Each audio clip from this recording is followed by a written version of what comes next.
খাবারগুলা খায়। তো আমি পিসের ক্যামেরা দিয়ে দিই, তোমরা দেখতে থাকো।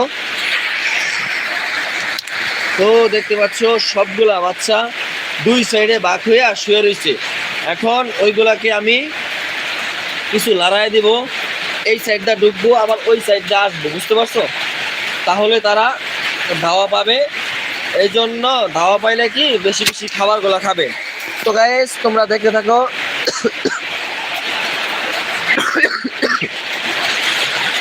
তো তোমরা দেখতে পাচ্ছ যে আমি বাচ্চাগুলা ধাওয়ান দিতেছি, তাদেরকে লড়াই দিতেছি, একটু দাওদা দিতেছি। তো এই ক্ষেত্রে কি লাভটা হবে, তোমার বাচ্চাগুলো চঞ্চল থাকবে, হাঁটাচলা করবে। তো তুমি ফার্মের ভিতরে যখন এভাবে লড়াই দিবা তখন বুঝতে পারবা যে কোন বাচ্চাটা অসুস্থ, কোন বাচ্চাটা সুস্থ।